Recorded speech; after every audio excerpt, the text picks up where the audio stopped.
皆さん、こんにちは。山崎です。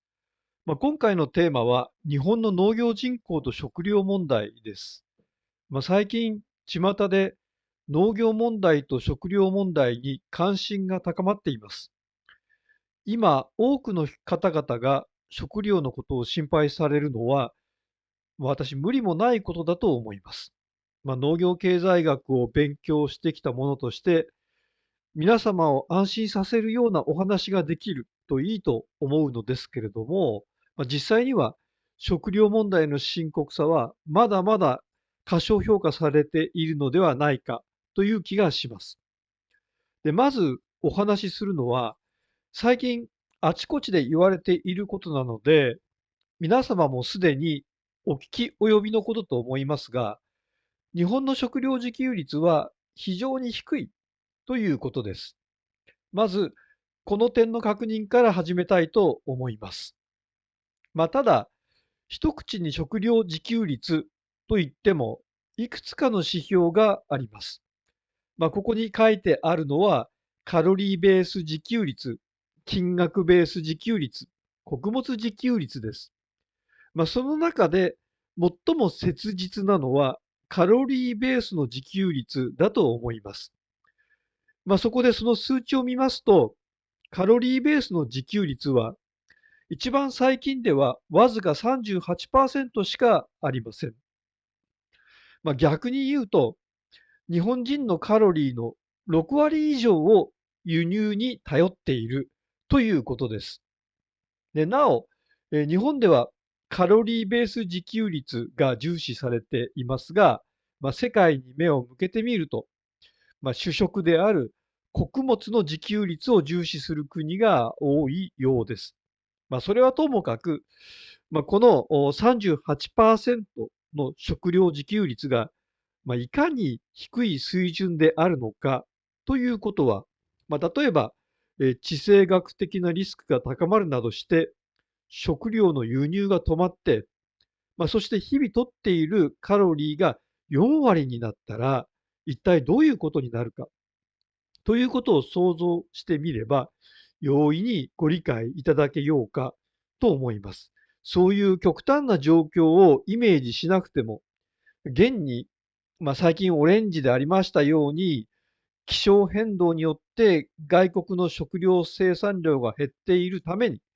従来のように思うように食料が輸入できないとか、あるいは円安の下で輸入品の物価が上昇するとすぐに食料品の価格が上がる。こういった形で皆さんも今まさに食料自給率の低さに伴う不便さは日々感じておられることではないかなと思います。ただ、食料自給率は最初からこんなに低かったわけではもちろんありません。戦争が終わった後の混乱から抜け出た1960年には食料自給率は79%もありました。それがその後、数十年間にわたって一貫して減っていって、今日の水準になったわけです。それではどうして食料自給率がこんなに下がってしまったのかということが一つの論点になるわけです。もちろん、食料自給率の問題を考える際には、食料を生産する側だけではなくて、食料を消費する側のことも一方では考えなくてはいけません。そこで、国民全体のカロリー摂取量を見てみます。国民全体のカロリー摂取量は、国民一人当たりカロリー摂取量に人口をかけたものです。国民一人当たりのカロリー摂取量を見てみると、厚生労働省の国民健康栄養調査によると、60数年前の1960年には、1日あたり約2100キロカロリーでした。それが、最近の2020年には約1900キロカロリーになっています。ですから、意外なんですけれども、実はここ数十年間に、1人当たりカロリー摂取量は1割ほど減っています。三大栄養素のうち、脂質は増えているんですけれども、炭水化物が減っています。で、なお、1日に必要なカロリー摂取量は、もちろん年齢であるとか体格であるとか性別によって違ってきます。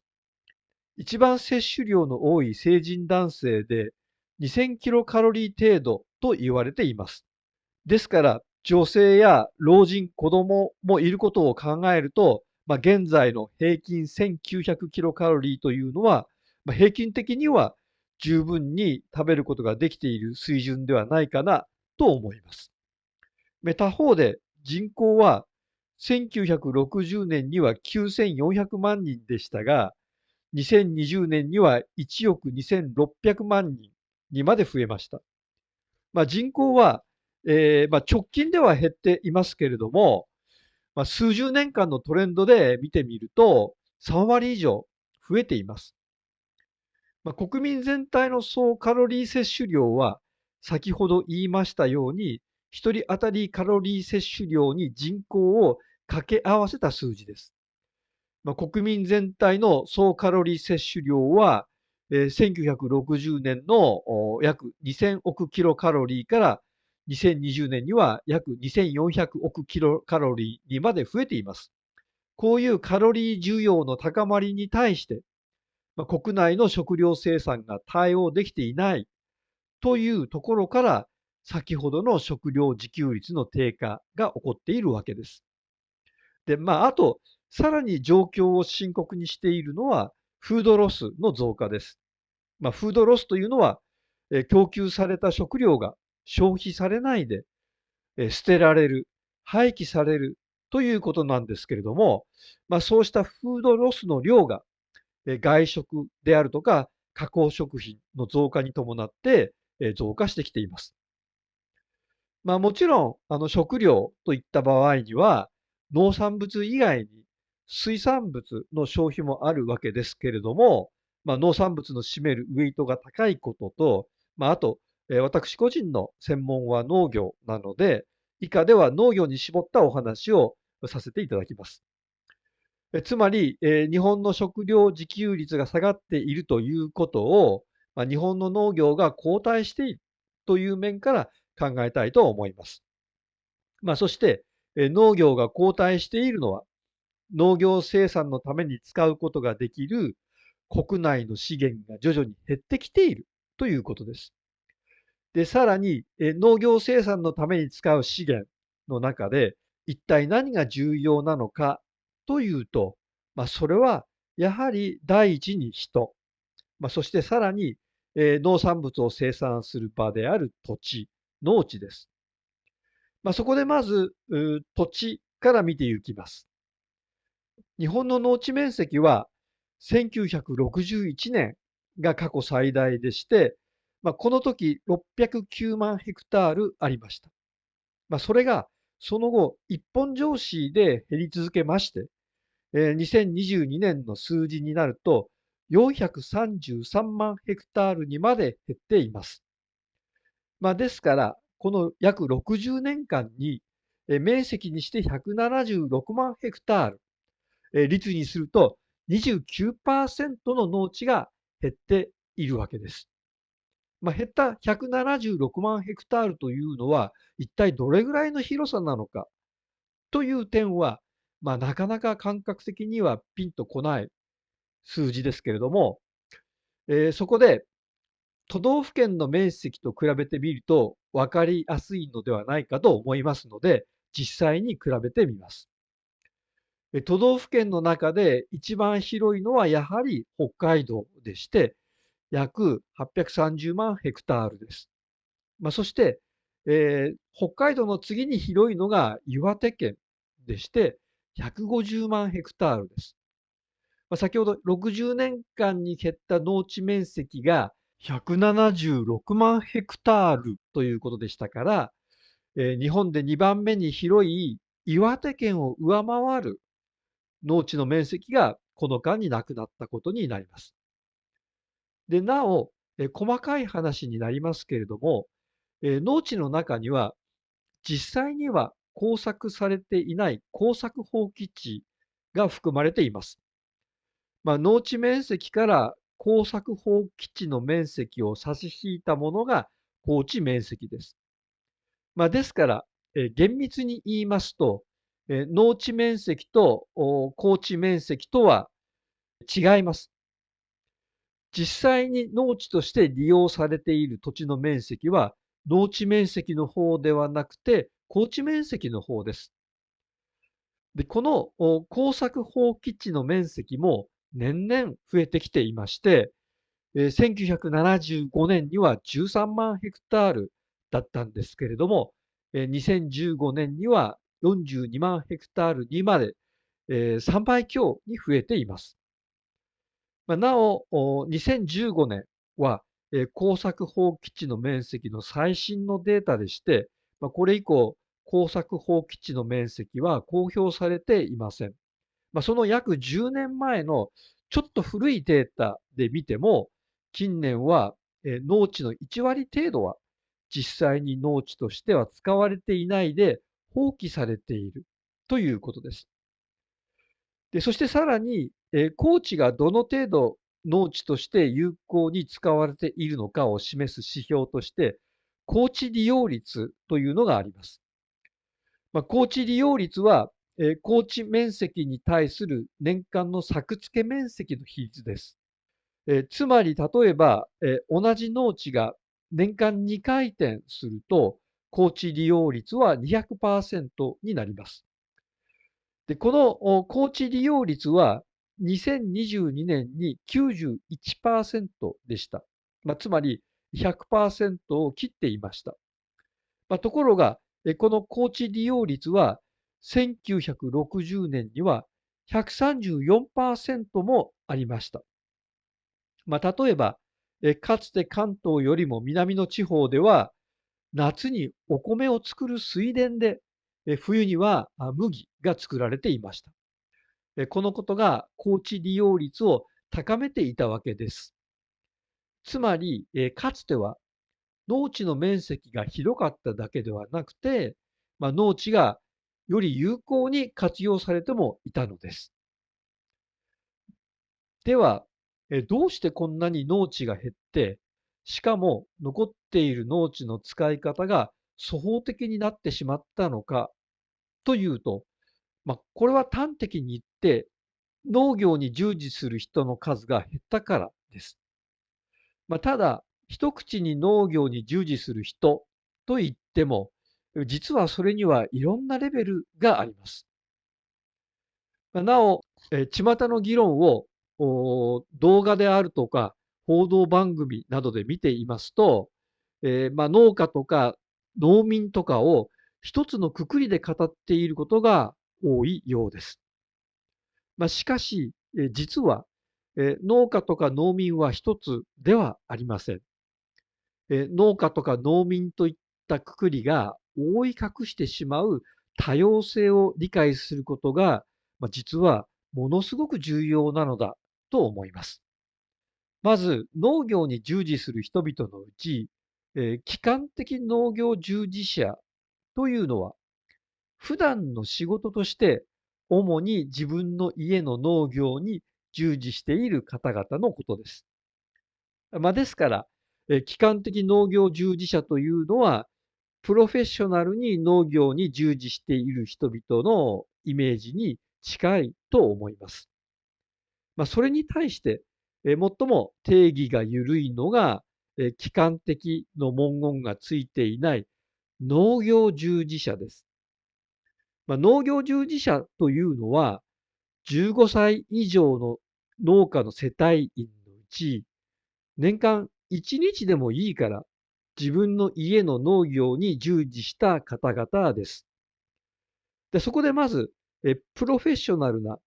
基幹的農業従事者の人数の推移、変化を見てみます。60数年前の1960年の基幹的農業従事者の人数は1175万人もいました。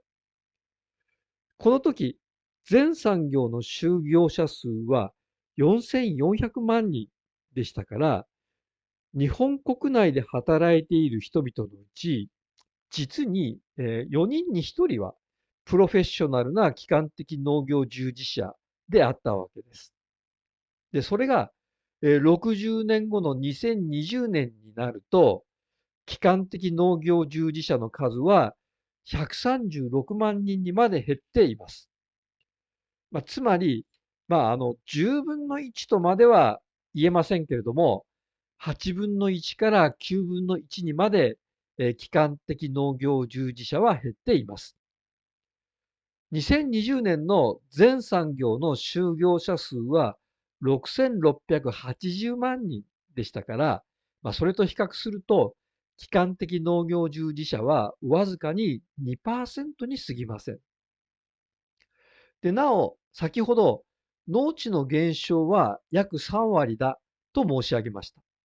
た。それに対して、基幹的農業従事者は8分の1から9分の1になっています。農地が粗放的に利用されるようになってきているということを差し引いて考えてみても、農地よりも人の減り方の方が激しいわけです。別の言い方をすると、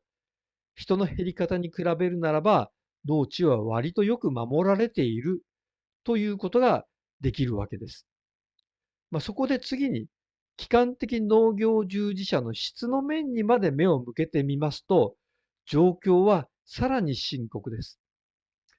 先ほど、2020年の基幹的農業従事者は136万人と言いましたが、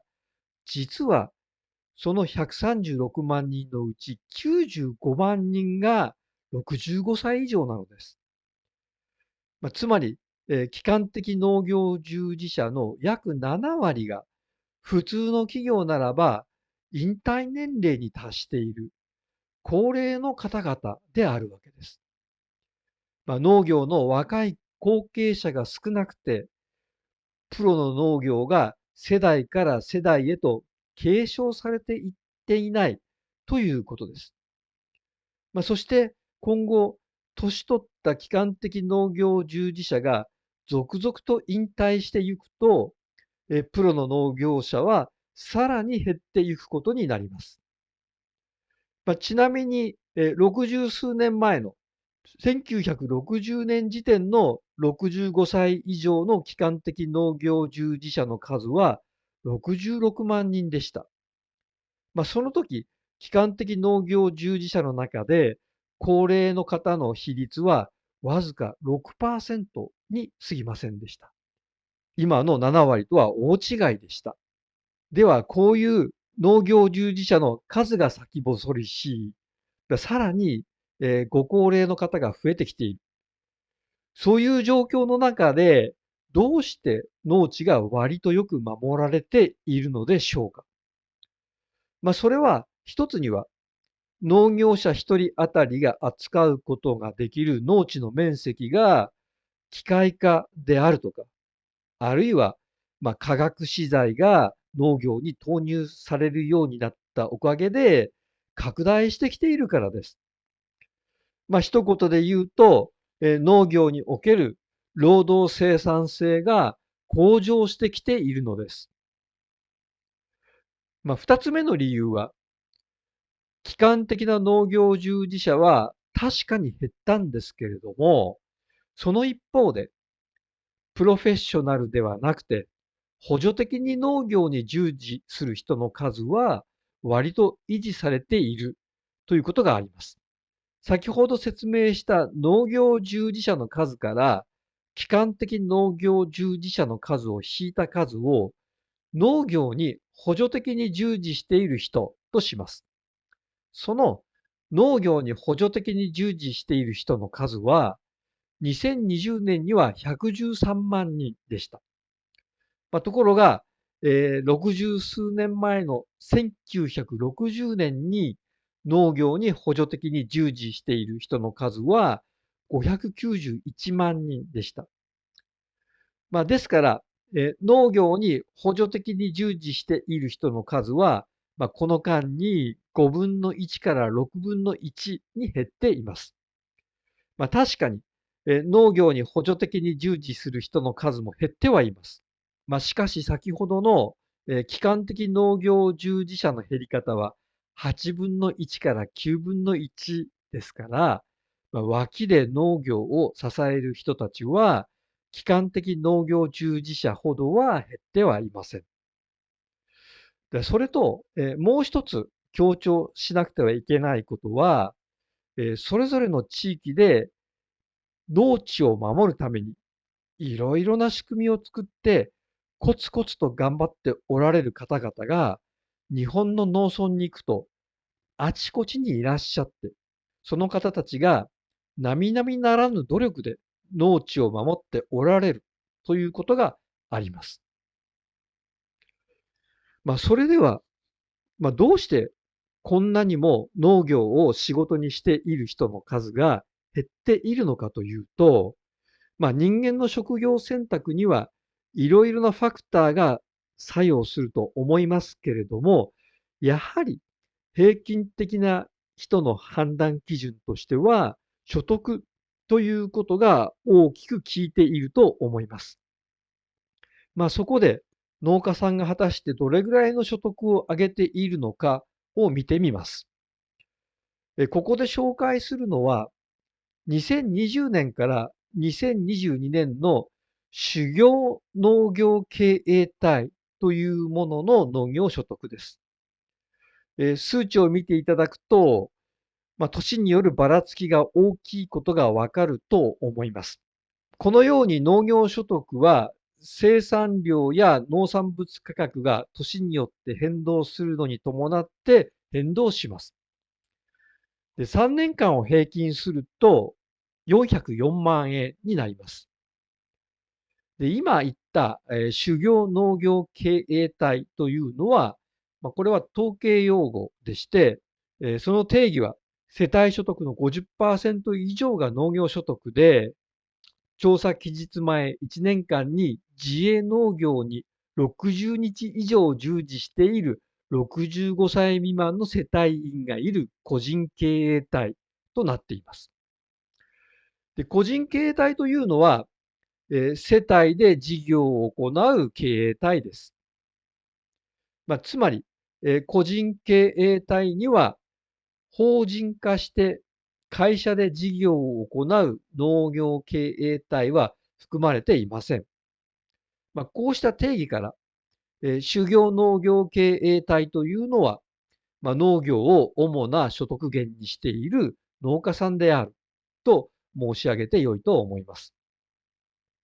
こうした、種業農業経営体の404万円という農業所得に対して、世帯員2人以上の勤労者世帯の平均可処分所得を見てみますと、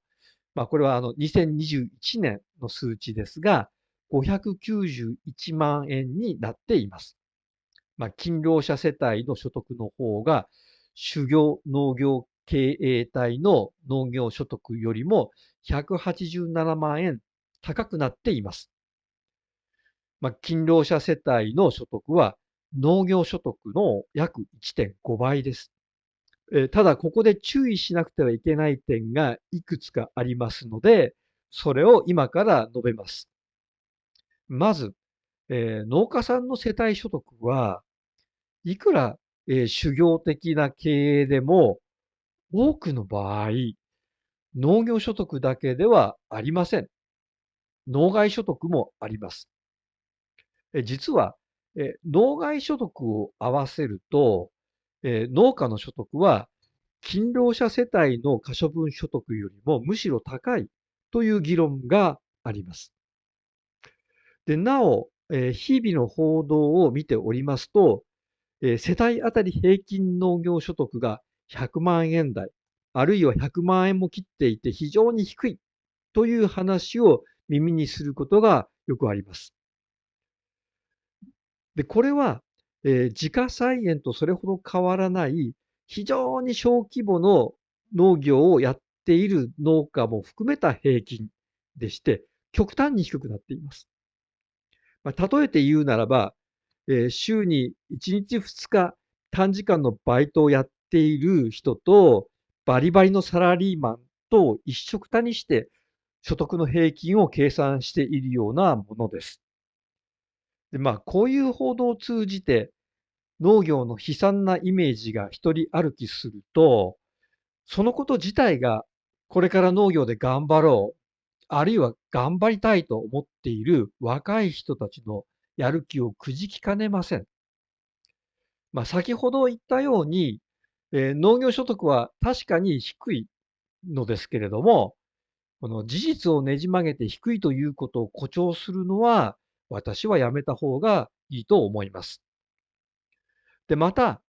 仮に所得の差があるにしても、賃貸住宅で都会に生活している勤労者と、農村で立派な家を構えて生活している農家の所得を単純に比較することはできないという議論ももちろんあります。さらに、都市と農村の物価水準の違いの問題もあります。加えて、農村の生活には時給の部分がかなりあります。つまり、農村では都会と比べると生活していく上で相対的に現金が必要ではないということもあります。そして、先ほど言いましたように、職業選択には単に所得だけが影響しているわけではありません。こういった様々な留保条件はありますけれども、人間の行動、特に若い人の行動を決定づけている大きな要因として所得があるということは、やはり認めざるを得ないと思います。そして農業所得の低さというのは、多分に誇張されたイメージが一人歩きしている面があるとはいえ、そういうイメージが定着し、そしてイメージが人々の行動を決定づけているということもあろうかと思います。そこで問題をさらに推し進めて考えてみますと、どうして農業所得は勤労所得と比べて低いのかという点に行き着くわけです。こういう問題は、後で少しやりますように、抽象的に考えてみることもできますが、過去の歴史的経緯に即して考えると、より具体的に理解することができるのではないかなと思います。そこで以下では、そういう具体的な形でお話を進めます。実は、過去に農耕間の所得均衡化ということが政策の上で大々的に謳われたことがあります。今から60数年前に制定された農業基本法の中でそういうことが謳われています。今現在の農業に関する基本法は、1999年の食料農業農村基本法です。1961年農業基本法は、その前にあった農業に関する基本法です。ちなみに、マスコミでも頻繁に報道されていますから、皆様もすでにお聞き及びかもしれませんけれども、食料農業農村基本法の改正法が今年の6月に公布されました。この度の法改正では、食料安全保障がメインテーマになっています。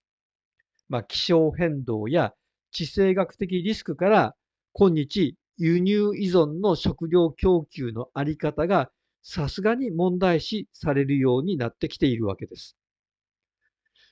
しかし話を、1961年農業基本法に戻しますと、そこでは、農地の基盤を整備したり、農業を機械化することを通して、農業の構造改善というものを推し進めながら、規模拡大する少数の自立経営というものを育てることが目指されていました。要するに、それまで手作業中心に行われていた農業を、機械を大々的に使いながら行うようにする。そして、大きな農業機械を動かしやすいようにするために、あちこちにバラバラに分散していった農地を一箇所にまとめる。さらに、農地1枚あたりの大きさを広げる。そしてそうやって立派になった農地を少数の農家さんのもとに集中する。ですから、反対に、多くの零細農家さんには農業をやめていただくことになるわけです。残った自立経営だけが大規模経営になるわけです。そうした自立経営が、都市勤労者と遜色ない所得を上げるようになる。そういうことが1961年農業基本法では目指されていました。なお、今私、多くの農家さんに辞めていただくと言いましたけれども、当時は高度経済成長がちょうど始まった頃でした。農業基本法が出た年の前年の1960年には、国民所得倍増計画が出ています。国民所得倍増計画では、計画期間の10年間で国民1人当たりの所得を倍にすることが目指されていました。ただ、経済成長のためには人手、労働力が不足するということが見通されていました。そこで不足する労働力のかなりの部分を農家さんを都市勤労者に移し替えるという形で賄うということが見通されていたわけです。国民所得倍増計画の翌年の農業基本法は、国民所得倍増計画の、こうした労働力動員計画に対応するものであったわけです。ただ、物事は、農業基本法が想定したようにはうまくは進まなかったわけです。ですから現在のようになっているわけです。どうしてうまくいかなかったかについては、いろいろな理由が考えられますけれども、まず考えなくてはいけないことは、農業の生産性が高まって、十分な国際競争力を持つまでには、未だ至っていなかった。そうした農業の足腰が弱い中で、価格の安い外国産の農産物がどしどしと輸入される。そういう状況が作られてしまったということがあります。農業基本法は1961年でしたが、その前年の1960年には、貿易為替自由化計画大綱というものが策定されています。そこでは一挙に農林水産物121品目の輸入自由化が行われました。そしてその後も続々と農産物の輸入自由化が進んでいきました。それから約40年後の1999年の米の自由化を最後に、すべての農産物の輸入が自由化されてしまいました。なお、今ここで自由化と言っているのは、輸入数量の制限が行われないで、決められた関税さえ払えば自由に輸入できるということを意味しています。確かに現状では、米のように非常に高い関税が課されている品目もあります。しかし、多くの品目で関税は引き下げられる傾向にあるわけです。つまり、日本の農産物の貿易は、ボーダーレスの競争を行う自由貿易へと徐々に近づいていっているのですが、その出発点が1960年であったということです。では、農産物の国際市場で自由競争をやると、どうして日本農業にとって痛手なのでしょうか。まず、そもそも先進国の農産物は途上国の農産物と比べてどうしても競争上不利になってしまうということがあります。リカードの比較生産比論というのはなかなか有名な理論なので、皆様おそらく聞いたことがあろうかと思いますが、この比較生産比論によると、自由な貿易の下で、それぞれの国が得意な生産物の生産に特化すると、すべての国がウィンウィンの関係になるので、自由貿易は良いことだとよく説かれます。しかしこれは物事の一面でして、比較生産比論には先進国の農産物は途上国の農産物と比べて割高で国際競争上不利になってしまうということが含まれています。ただ、こういうふうに言うと、いやいや、アメリカ、オーストラリア、EU は先進国だけれども、農産物輸出国になっているではないかとおっしゃる方がいらっしゃるかもしれません。これは事実です。ただ、このことの背景には、今から申し上げるような3つの事情があります。1つは、途上国の中には、国内の農業生産がまだまだ自国民を十分に食べさせるまでに発達していない国々がアフリカを中心にあります。事情の2つ目は、北米やオーストラリアなどの新開地の先進国では、広大な農地の上で非常に生産力の高い大規模経営による農業が行われています。で、このことが、先ほどの貿易理論では不利になる状況を部分的に相殺しています。事情の3つ目として指摘しなくてはいけない点は、先進国の中には農産物輸出に補助金を出したり、農家に対して十分な所得保障を行っている場合があります。でなお、よく、日本農業は過保護だという人がいますけれども、農業保護を行っている、あるいは過去に行ってきたというのは、先進国では普通に見られることです。日本が特に過保護だというわけではありません。日本の農業保護の水準は、農業を国家の戦略産業として位置づけている他の先進国と比べると、むしろ低い方です。こう見ていきますと、日本の農業は非常に不利な立場に立たされているということがわかります。まず、日本は工業国ですが、北米やオーストラリアのような新開国ではありません。また政府が農家に対して十分な所得保障を行っているわけでもありません。こうしたことの結果として、農産物の自由化が進んで、関税が、低くなっていったのに伴って、日本の農業は外国産の農産物に押されて、食料自給率はどんどんと低下していったわけです。日本の非常に低い食料自給率は、国内農業が衰退した結果として、外国産農産物が入ってきたのではなくて、その逆に、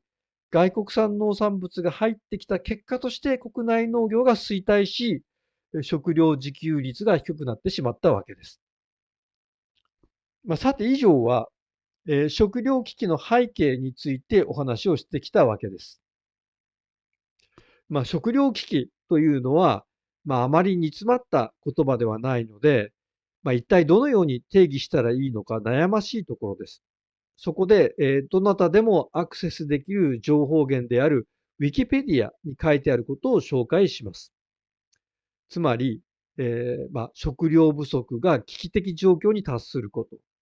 食料の不足が社会全体に影響を及ぼし、社会体制の現状維持が難しくなること。なお、今後、こういった食料危機が、仮に起こるとしても、具体的にどういうことをきっかけにして起こるかは予測しがたい面があります。世界的な農産物の不作、周辺国での戦争などが直接のきっかけになるかもしれません。ただ何がきっかけかは予測しがたいものの、食料危機がどのような形で起こるのかということは大体予想がつきます。それは、突然にやってくるということです。なぜかというと、それは商品としての食料の特徴によります。つまり食料は在庫による長期保存が難しいものが多く、しかも、価格によって需要量が変化しにくいということがあります。少し専門的な言い方をすると、食料は需要の価格弾力性が小さい商品です。こういうものは供給がちょっとでも需要を上回ると、すぐにものが有り余っている感じになります。しかし、反対に、供給が需要をちょっとでも下回ると、今度は、足りないことが痛切に感じられるようになります。物が足りないことが突然感じられた割と最近の例はマスクでしょうか。ああいうことが食料で起こった時のことを想像すると、恐ろしくなるわけです。あるいはこの夏は米不足ということが言われましたから、食料危機そのものはまだ始まっていないかもしれませんが、食料危機の予兆はもう出始めているのかもしれません。ではこういう状況に対して一体何をやったらいいのかということですが、率直に申し上げて、政府に実効性のある食料自給率の向上政策を期待するというのは、失礼ながらかなり素朴な考え方だと私は思います。確かに政府に対して実効性のある食料自給率の向上政策を声を大きくして求めることは主権者として必要なことではあると思います。しかし、その一方で、実効性のある食料自給率の向上政策が今後実際に行われるであろうと本気になって考えることは、第二次大戦後の日本の農業政策の流れであるとか、さらに、日本経済の成長過程の中で農業がどのように位置づけられてきたかを見てみると、ちょっと難しいのではないかなというふうに思います。ただ、さすがに今世紀に入って、政府は食料自給率の向上を目指すと言い始めています。先ほど出てきました1999年食料農業農村基本法の中では、食料自給率を向上させると明確に謳っています。また、食料農業農村基本法の中では、おおむね5年おきに食料農業農村基本計画というものを定めることになっていますが、その基本計画の中では、かなり意欲的な食料自給率の数値目標が過去に定められてきまし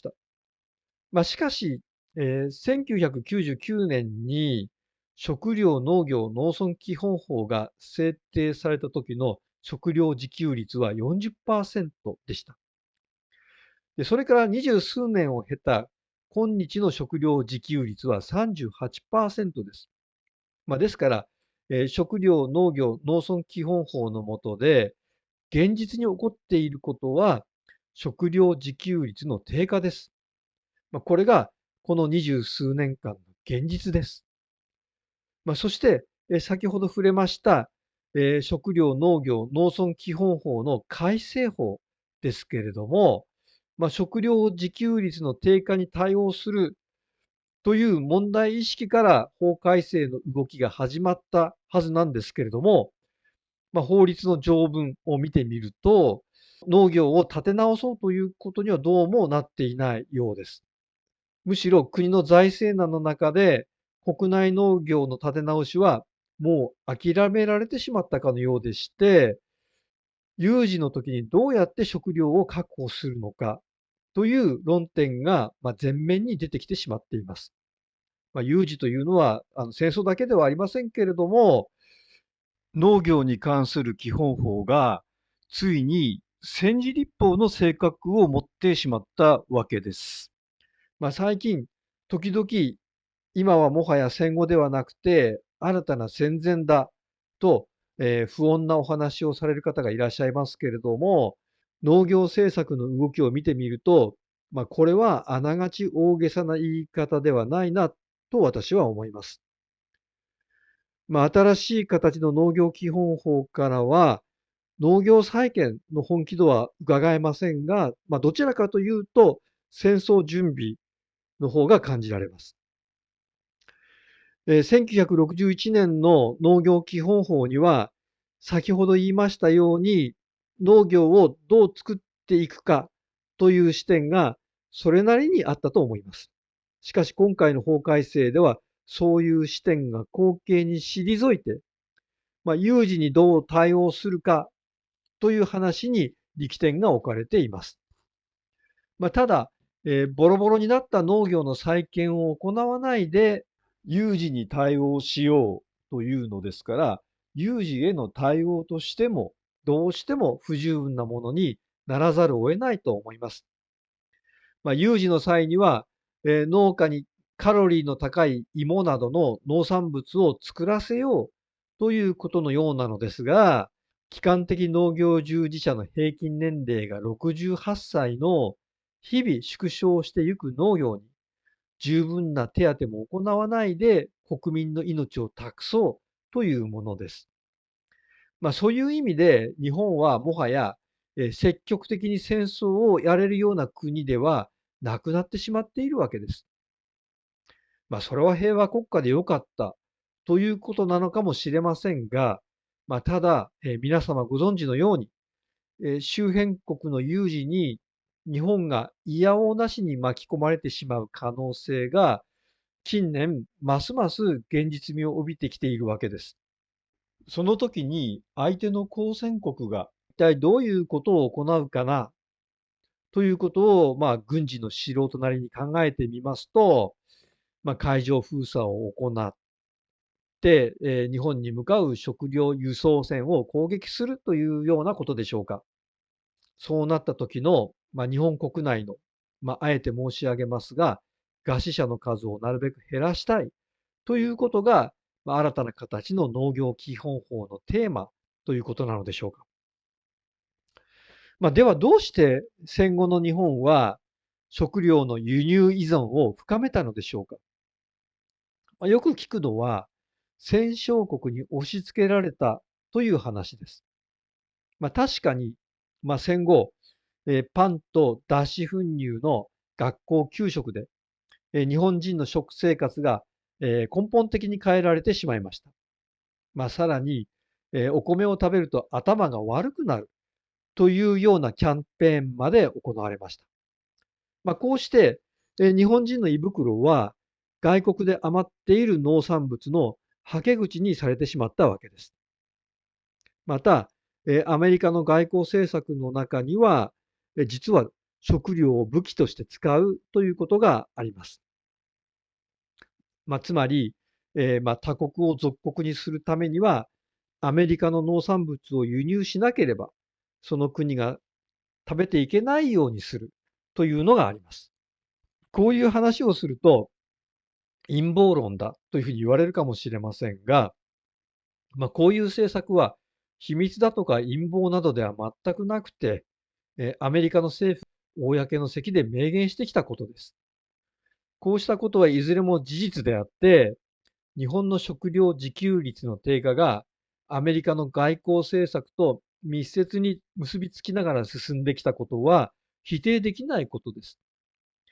ただ、一つ忘れてはいけないことは、実は日本の戦後の経済成長が国内の農業を潰しながら行われてきたということです。そういう意味で、アメリカからの外圧を利用しながら、言葉は悪いですけれども、アメリカのせいにしながら、戦後の日本は国内の農業を潰して経済成長を成し遂げていったわけです。どういうことかというと、先ほど言いましたように、1960年の国民所得倍増計画は、経済成長のために不足する労働力の多くを農業から調達するとしていました。経済が成長するためには、工業などで労働力が必要です。その労働力を農業を潰しながら調達することで、戦後の日本の工業成長が勝ち取られていったわけです。そういう意味では、日本の戦後の急速な経済成長は、不思議でも奇跡でもありません。生産性の低い農業から生産性の高い工業へと労働力を移し替えることによって、日本の経済成長は成し遂げられていったわけです。で、ここで、農業というのは、宿命的に工業のようには生産性を上げることができない産業だということをお話ししなくてはいけません。それは何よりも農業では作物や家畜といった動植物の生産を目的としているからです。したがって、農業では生産活動が作物や家畜が持っている生命のサイクルによって大きく制約されています。また作物は屋外で育つ場合が多いのですけれども、そうするとどうしても自然条件の影響を受けやすくなります。農業では動植物の生理的な限界を乗り越えて生産のテンポを早めることはどうしてもできませんし、また、自然天候の気まぐれの影響を農業は大きく受けます。で、こうした点は一年を通じて昼夜健康で粛々と生産活動を行うことができる工業と農業が大きく違う点です。それでは一体どうしたらいいのかということを最後に考えてみたいと思います。政府の食料自給の姿勢の本気度がどうも疑わしい。しかし、状況はかなり深刻で、もしかしたら切羽詰まっているのかもしれない。こういうことになってきますと、もはやどうしようもないのではないかと、やや絶望的な気持ちにもなってきます。そこで、あえて申し上げますが、これはもはや、終戦直後のように、国民一人一人が自分で食べるものを自分自身でどのように作って確保するのかということを真剣に考えなくてはいけない時代になってきているのではないかということを考えるわけです。ここに、地産地消から自産自消へと書いてありますが、これはそういう意味です。先ほど、耕作放棄された農地が多いというお話をしました。別に言うと、農業を行う上で非常に重要な生産手段である農地は余っているということです。ですから、農業で一旗揚げて儲けてやろうというようなことを考えることは、これはとても大変なことですが、そうではなくて、自分自身の食料を自分で確保するという視点から、耕作放棄されている農地を活用する時期に来ているのではないかなというふうに思います。資本主義社会というのは、農民が土地を失って労働者になるところから始まっています。ですから、労働者が農民に戻るというのは、最も根源的な次元で資本主義に対する批判になると思います。で、ここで私事で恐縮ですが、自分自身の取り組みについて少しお話しします。昨春に東京で退職してからは、郷里の北海道に戻っています。襟裳岬に割と近い日高地方というところで、親戚がハウスを使って施設園芸をやっています。そこでは、2ヘクタールほどの農地が有効に使われないで余っています。この農地を有効に使って、食料を生産できないかなということを考えているところです。ただ、当面は蜂蜜を生産するために蜜蜂を飼っています。しかし、いざという時には自給用の食料生産を行うことになると思います。こうやって、国民一人一人が自分の食料を自分で作るという心構えを持って、それを実践すれば、農地が有効活用される流れになっていくというふうに思います。ただそんなことを言っても、都会に住んでいると、そもそも農地が実際にあるところまで行くのは大変だし、第一農業の経験がないので、どうやったらいいのかわからないという感想をお持ちの方もいらっしゃると思います。それに耕作放棄地とは言っても、しっかりと所有者がいるので、それを勝手に使うわけにはいきません。その場合には、例えば自家菜園やベランダ菜園から始めてはいかがでしょうか。こういうところでご経験をお積みになると、いざという時に、つまり本当にみんなが力を合わせて耕作放棄地を使って食料を確保したり、あるいは人手不足の既存の農家さんの手助けをしなくてはいけなくなった時に、自家菜園やベランダ菜園での農作業のご経験が役に立つのではないかなというふうに思います。そして、国民の中にこういう流れが出てきて、それが大きなうねりになってくると、そういった動きが政治をも動かすことにつながっていくのではないでしょうか。はい。大変雑白なお話でしたが、今回の私のお話はこれで終わりとさせていただきます。ご清聴いただきありがとうございました。